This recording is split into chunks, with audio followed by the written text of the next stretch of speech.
four, three, two, one. Take a deep breath and relax.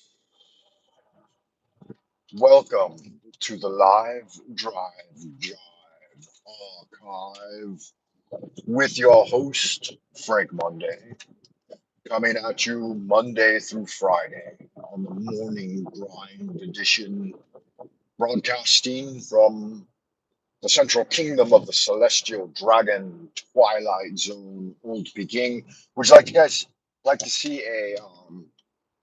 a picture of the city this morning? There's the tallest building in Beijing. It's called the Zhongguozun.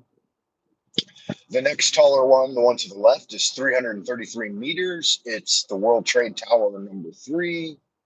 No, that's not that one. Dead center, is it? Yeah, I think it is. Then there's another building off to the left over there. That's a tall one too. And so those are the tallest buildings in Beijing, y'all, right here downtown, Twilight Zone, Old Peking. Coming up on our right is going to be the the sun, maybe. Now it's not rising due east anymore because we're after the solstice. But as we head back towards the next equinox, it will rise due east. Here we go. That building there, the funny looking shaped one, that looks like a pair of legs. That's actually called the CCTV tower, and people refer to it lovingly as the big underpants.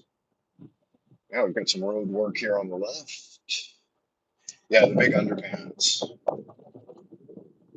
I remember when they built this bad boy. I think it was back in like 2003 they began building it, something like that.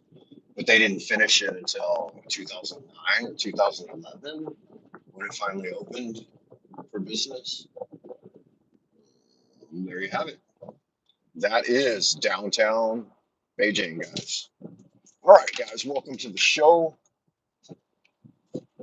Greetings and welcome, wanderer, wayfarer, wizard warrior, wildcat alike, wherever you are, whoever you are, and whenever you may be receiving this transmission. Good morning, good evening, good afternoon.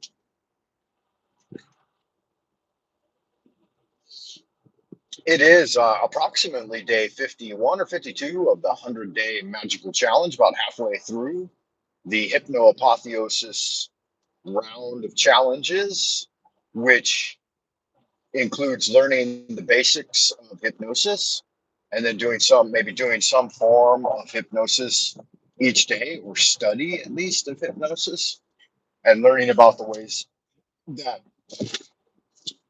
not only can you hypnotize yourself, right, but how the world attempts to hypnotize you.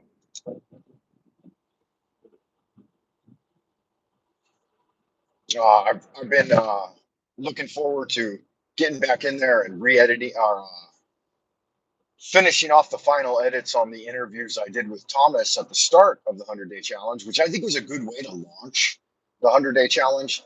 The fact that I got interrupted in the very first couple of weeks and months due to the algorithms. That was kind of a bummer. That kind of took the wind out of the sails of the whole 100-day challenge this time around. But that's okay. Just roll with the punches, right? So in this second half, we'll be I'll see what will I do. The school year is almost officially over. We've got meetings here at the end of the school year, but pretty much like all the kids went on a research trip to Qingdao. Qingdao is one of the more famous port cities here in northern China, in the Shandong province.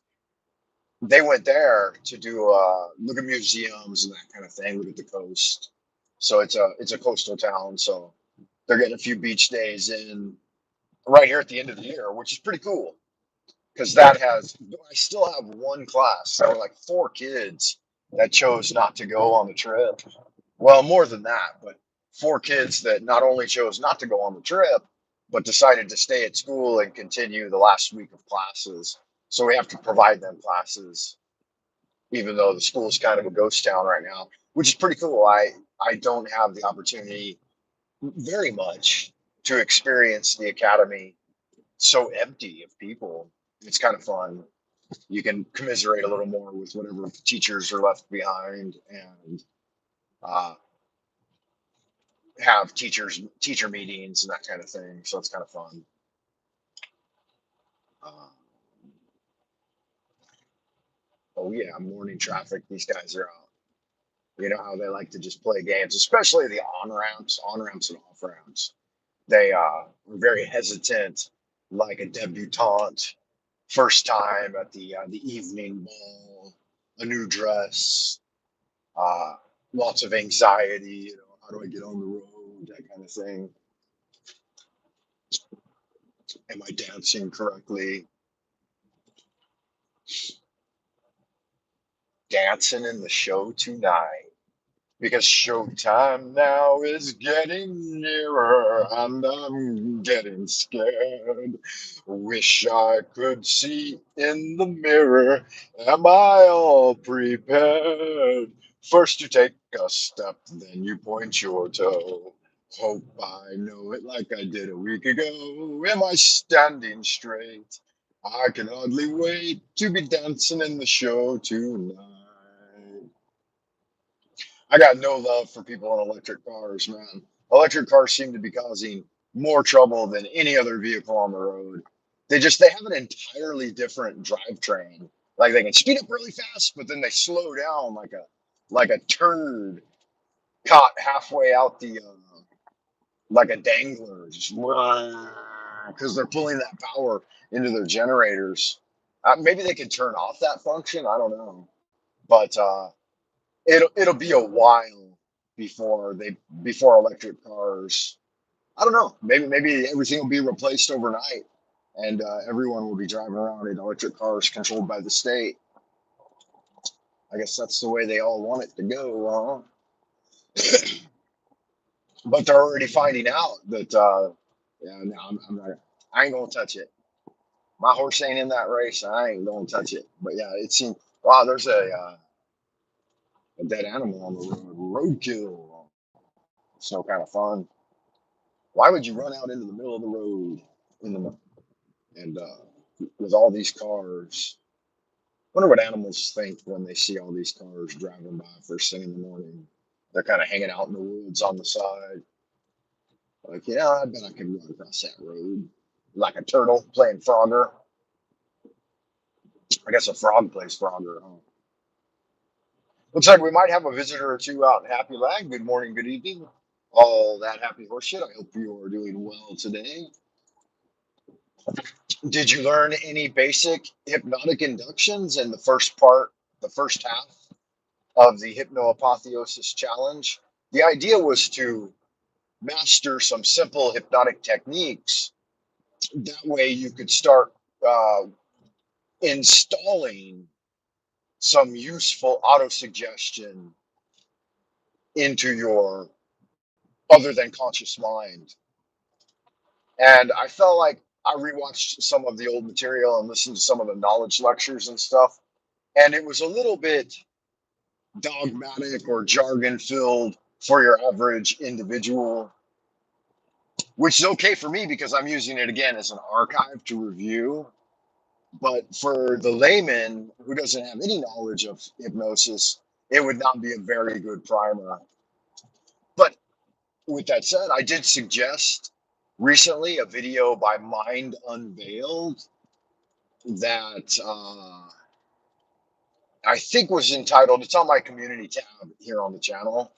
I think it was entitled Magic and Ancient Science or The Ancient Science of Magic or something. But it's about a 20-minute primer on magic, like a basic introduction. And those kids do really good work. If you guys haven't checked out Mind Unveiled, I don't agree with all of their ideas, like in the opining sections of their videos, and some of the speculation goes a little bit into fantasy land. But their basic research and presentation of material in concise form is really pretty good. So it's just two words, the name of their channel. It's Mind, Mind, and then Unveiled, Unveiled. Veil. Is Veil VIE or VEI? I before E except after C. Yeah, but not really. 50% of the time. So I think it is EI. I'll have to check. I'll have to double check that spelling of that word. The I before E or IE phenomena has always baffled English language learners. Makes it more fun. Every time you run into an IE word, then you have to double check. Maybe that's part of the reason that. And spelling the what were those guys called the Psychic Youth? Those guys were pretty cool back in. I think that was like the late '80s. The chaos magic scene birthed something called, I think it was just called Psychic Youth. Can't remember exactly, but in all of their articles online in the early days of the internet, like early '90s, they chose to use some archaic forms of spelling in the English language, like 19th century spelling forms and 20th century, early 20th. And in addition to that, they encouraged people to misspell words intentionally, so that you would have to have like a cognitive shift when you're reading through it, and you're like, oh, that's misspelled. So wow, beautiful sun this morning, guys, cruising up over the eastern horizon, the horizontal land plane. Got into a bit of a conversation about the Earth plane, the prime material plane, with some folks the other day, because I complimented Eric Dubay on his work. But Eric Dubay is an interesting fella, and his work, he leaves it off in the somewhat in the land of mystery, admitting that he doesn't know, that nobody knows, or that, again, when you rely on the words and sayings and researches of others to formulate your own understanding, you kind of block the door to your own enlightenment. So it's never been something that I've actively pursued in rewriting that paradigm in either direction, the globoid or plain existent type thing. And it doesn't really serve me in any way, honestly. I mean, I've used it as paradigm shifting in my magic and in my day-to-day worldview, my basic paradigm of the world. But other than that, like, it's not essential data. Some people feel like it really is. They're like, oh, it's absolutely essential. And it's like, actually, it's not. You're just building up things beyond your own sense perception data that you're not experiencing astrally. You're not able to really reconcile intellectually. You can, but you're really just fooling yourself, because you don't have, unless you're engaged in deep level meditation and you can astrally travel through um, the transition between the prime material plane and the astral plane pretty easily, and then like actually operate telekinetically within that sphere, then you're not really producing experiential evidence that is truthful in any way. So the whole debate is taking taking place at an entirely meditative cognitive level that is it's really just engaging in like fantasy daydreaming. And I'm a Pisces man. I have one strong attribute of Piscean in my birth chart, so I know about daydreaming and self deceit. But like the fact that it became such a heated debate, it just shows you how truly invested people are in their fantasies, right? What was that song? Captain Fantasy. Did you guys ever hear that song? Looks like we have some internet tourists out there in Happy Land this morning, guys. Welcome to the channel. Please check me out on www.buymeacoffee.com. Pull something in the tip jar if you've ever enjoyed the Frank Monday show. A fiver, a tenner, a 20, or a penny. I'd love to see a Benny out there, someone with a lot of love. Drop a little Benjamin Franklin in the tip jar. That would be delightful.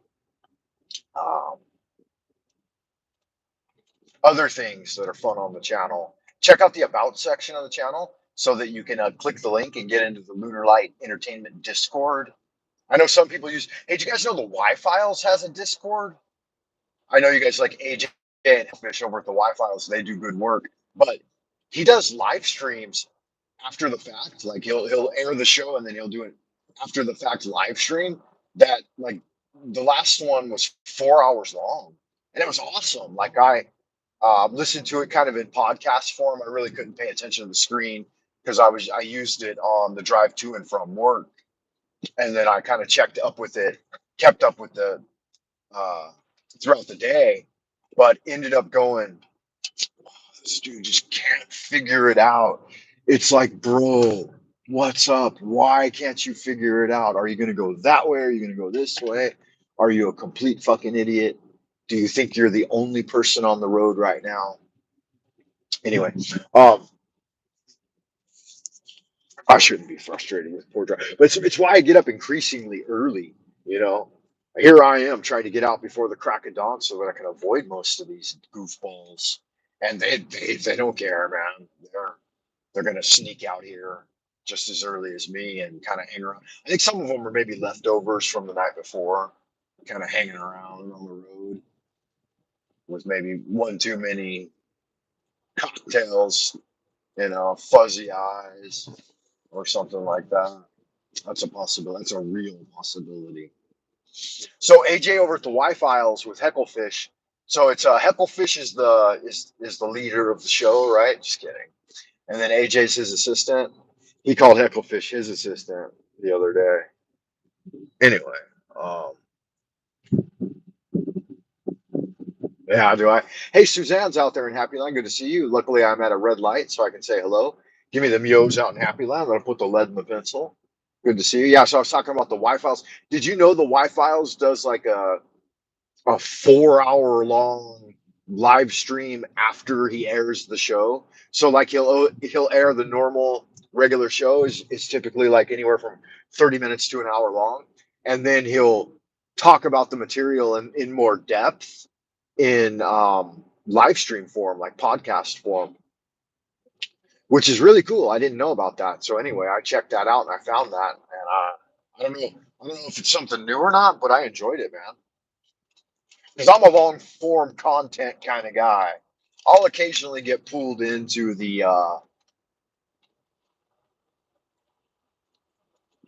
I'll get occasionally pulled into the TikTok world of short form content, but normally I'm a long form content. I I grew up reading, reading books as a kid and stuff. And so I could sit down for 6, 8, 10 hours at a time and read a novel and really enjoy it.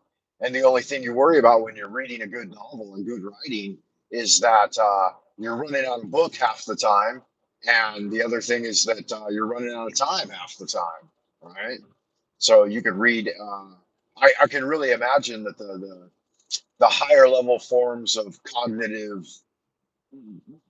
consciousness in like the Akashic archives or the Library of Alexandria on the invisible plane, like the invisible college, that consciousness could pour over endless amounts of threads throughout time without any boredom at all, right? Especially if you're a disembodied consciousness, like in spirit form, you could literally read forever and never not be entertained. Yeah, yeah.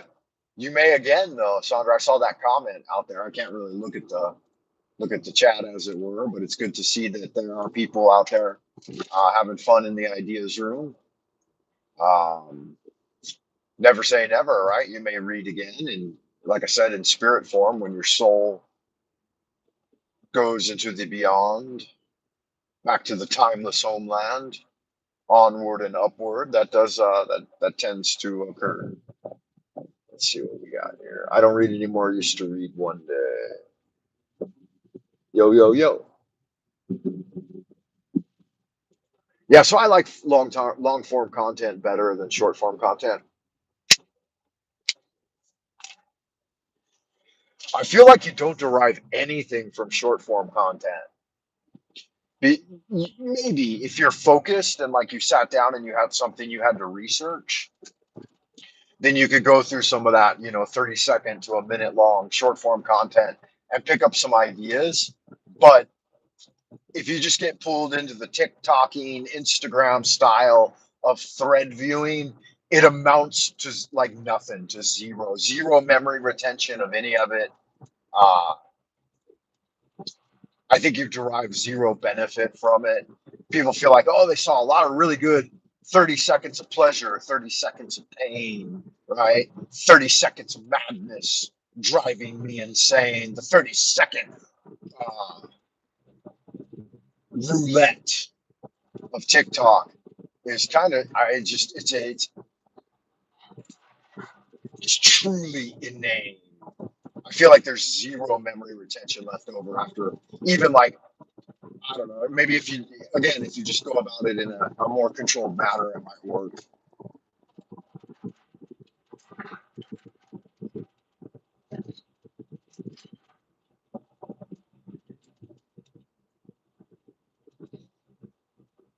But learning things through long form content where a point is hit upon, brought to fruition, illustrated, delineated, reiterated, uh, ample examples and evidence are brought forward, you derive a lot more lasting benefit from that. As far as study and education and learning and knowledge acquisition go, then that's the way to go. Like 30-minute shows, hour-long shows, 4-hour-long shows on a unified topic.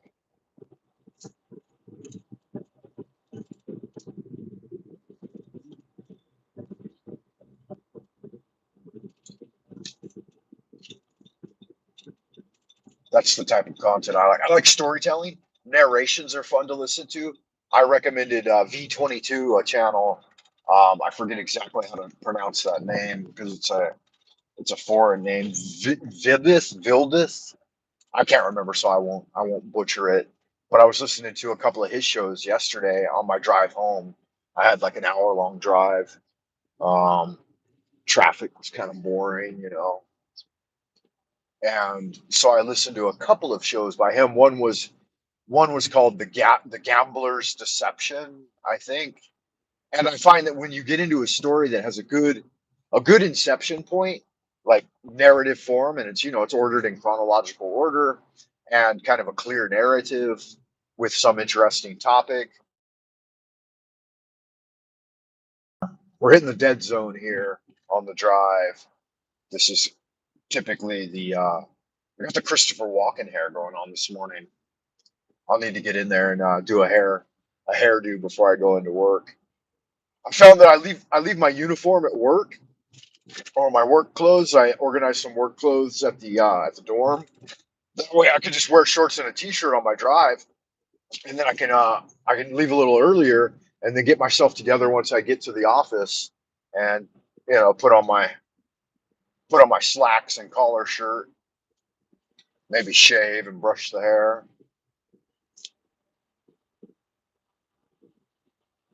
So that seems to work out pretty good.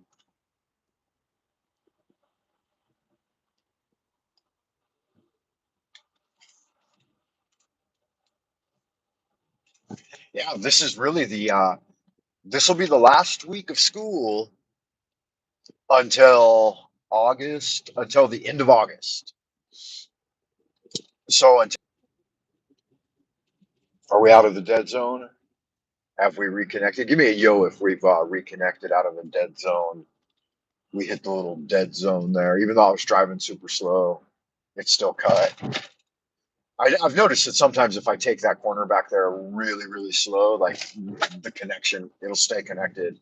Yo, yo, yo, we're back. All right, good deal. Yeah, so this will be the last week of classes. Are you still in Colorado, Suzanne? Sandra Sue, are you still in Colorado hanging out there? Um, just curious. I think you probably are. You plan on staying there until when? I think it until August as well, something like that. I can't remember exactly.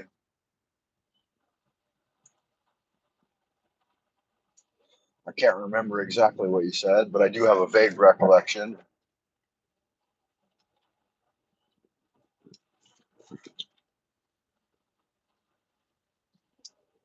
Oh, okay, I got you. That sounds pretty good.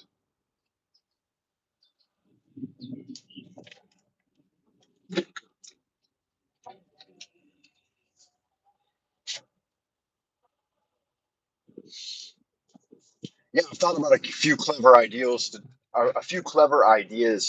to deal with different things, and so I'll bounce those ideas off to you when we have the opportunity for a private conversation. I don't want to do, I don't want to discuss anything personal, like too personal. I mean, my own personal life, I can talk about a little bit here on the podcast, the vlog, as they call it, video logging.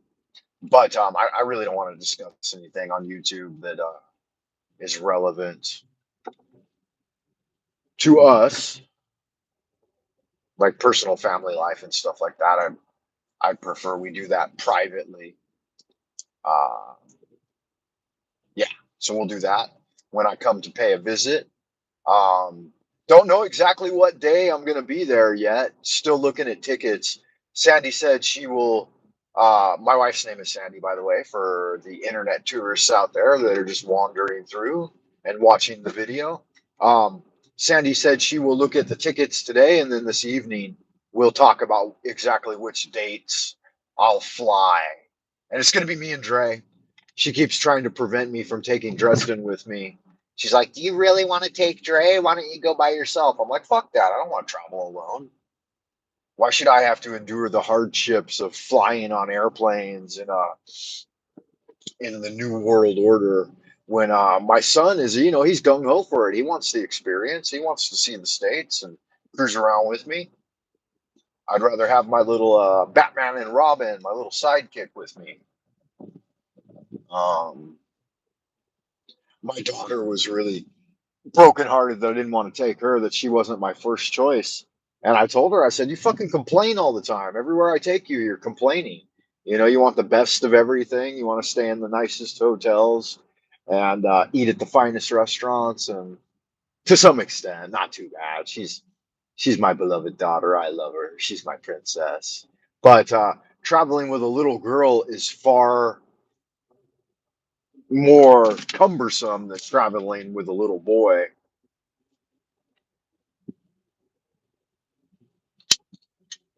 Yeah, I can't understand that. Again, we'll talk about it privately, maybe. I'll talk to you later on Messenger, Mama, on Facebook Messenger, if that's okay. Because again, I don't want my details here publicly available on YouTube in live chat form. It says not days, LOL. Yeah, make all your flights ahead, not days. Not sure what that means, Mama, but we'll just have to discuss it later on Facebook, okay? Or on Messenger. Yeah, thank you. Hey, Miss Mary Moon's out there in Happy Land. Good to see you, Mary. Yo, yo, yo. Where's our lunar cycle right now? Um, Mary. Let's see, the moon should be in Pisces, Aries. It should be shifting into Aries soon. Yeah, Aries moon. I knew it. I try to feel it. I at the beginning of the month each month, well, like throughout the calendar, I'll typically I won't do it based on the month, but I'll do it based on the lunar solar month. So I'll start with the new moon and then I'll calculate everything out like on my calendar on my wall.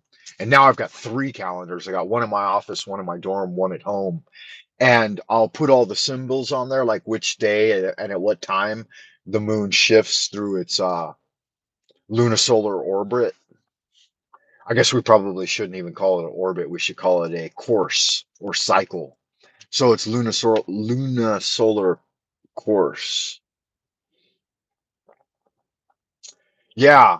And then I'll look at it and then not work so much on memorizing it, but just being in familiarity with it. And then as I go through the month, I'll just try to pull it from memory rather than over concern myself about it. But I need to get back in there and do some more work on my astrology. I think we'll have to do a another 100-day magical challenge that's entirely focused on astrology. I think that'll be the next one, and it'll be winter. So the next 100-day challenge I'm going to set for like the autumn equinox through the winter solstice. So that'll be fun. We can do that, and whoever's interested can participate. Maybe we could collaborate, Mary. Like you could do 100-day challenge stuff on your channel too, and I'll do 100-day challenge. And maybe let me interview you. I know you said you don't like to be on camera, but we could do it in podcast form, right? And um, I could prepare a series of questions about like a layman's perspective of astrology, if you're willing. Again, we're talking like in the abodes of the future, like so if I set the 100-day challenge for the autumn equinox and come up with a clever name for it, then I'd like to do the interviews just prior to the way I like to do it is in the format of Radio Mysterioso. I don't know if you ever listened to that podcast, but I prepare like 15 to 20 questions and then we just let the conversation go wherever it goes and plan for like maybe 2 hours, an hour or two, however much you want to talk. I can, you know me, I can go 3, 4 hours. It doesn't bother me to go into, because I was just talking to Sandra about that, that I prefer long form content. Yeah, being an English teacher, maybe that's part of it, but I've always been one to appreciate the flow of consciousness and engaging in live conversation is really the way. That's the Socratic method. That's how you bring things forward. That's how you make progress. We're analog creatures that deal with knowledge in a long form method.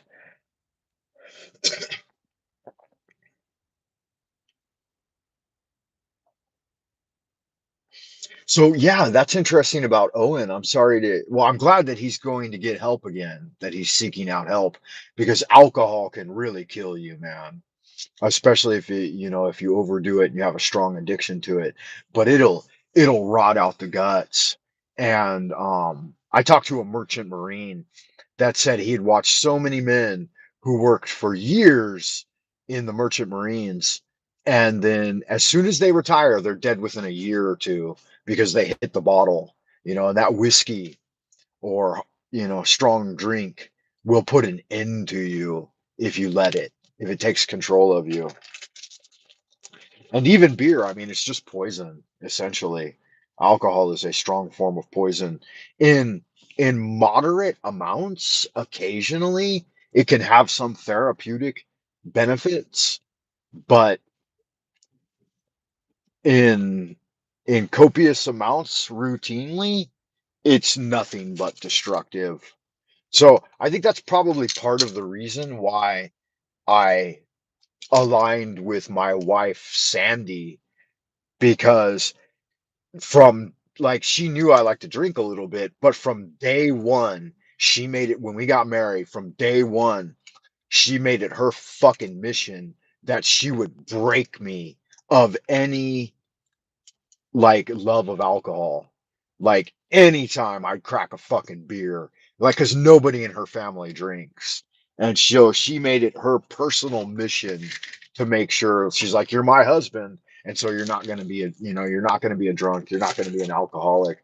And she has never given up on that. And I think that was a part of like my own way to kind of save myself in this world because chances are I appreciate the drink. I like, having a drink and doing my kung fu and going out to dance and stuff like that.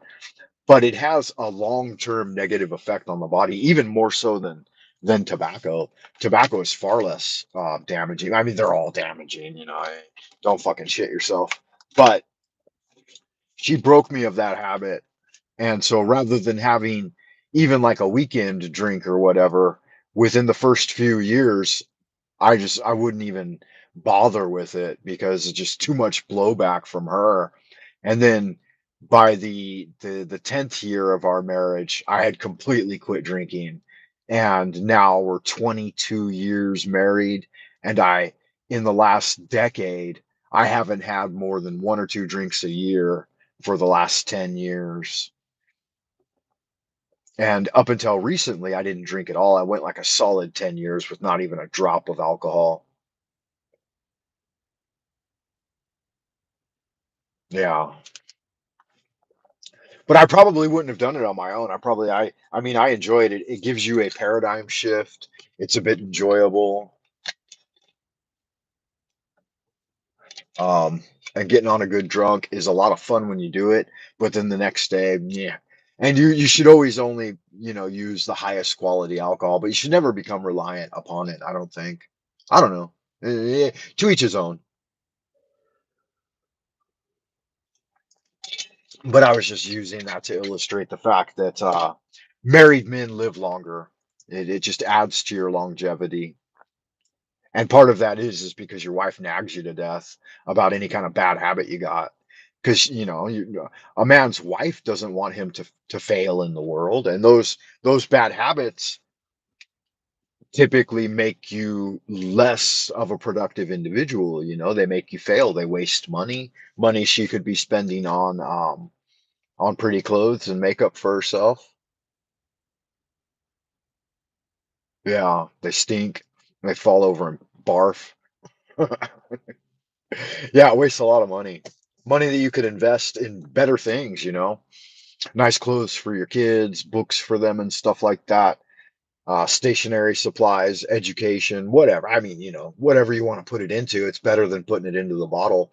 And the other thing is, I mean, like alcohol is meant to be seasonal. So if you do crafting, like if you craft brews, like if you have some agricultural connection and you craft brews, if you have the room for it, and you home craft brews throughout the year, like a couple of bottles of this, a couple of bottles of that. Yeah, you do tinctures and tonics and other sort of alcohol-based applications like extracting medicinal things from herbs and stuff like that, like you're talking about.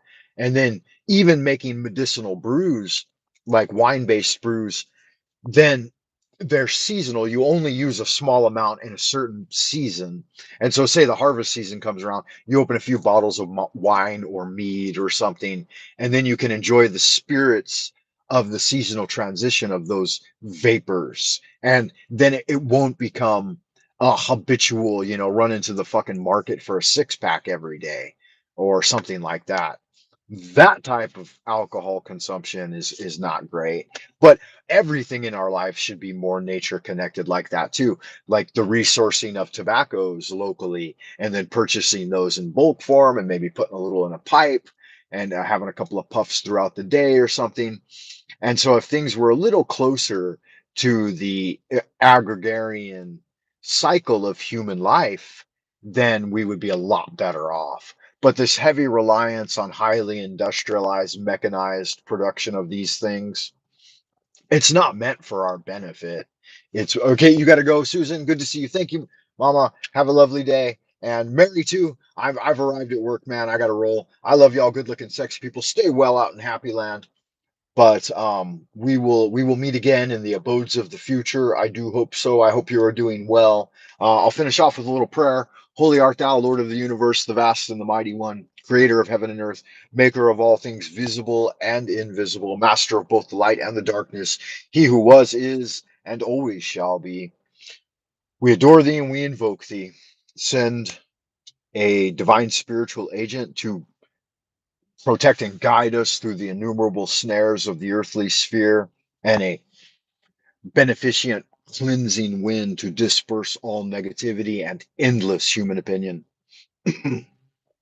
Though not worthy, Lord, I humble myself before the throne of God and swear eternal antagonization against any form of tyranny over the minds of men,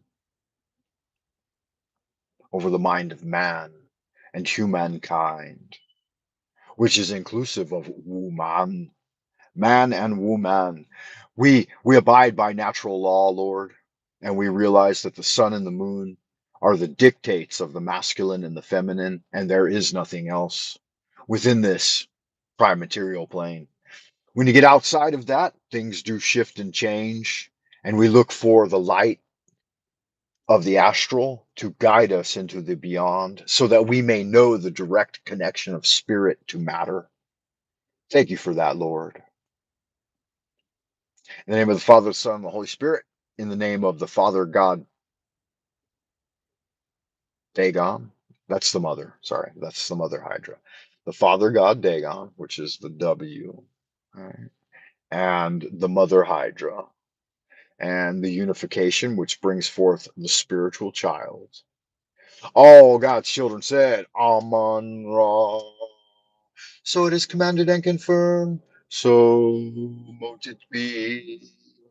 This is lightning and thunder in the Taoist tradition. So, in case you've ever wondered what my magical hand symbols there meant, again, please check me out on www.buymeacoffee.com. Join the Lunar Light Entertainment Discord. Come back later, leave a comment on the video. If it was your first time, don't let it be your last time. Wanderer, wizard, wayfarer, and wildcat alike as you wander into the abodes of the future. Keep doing good magic. Until next time, bye for now.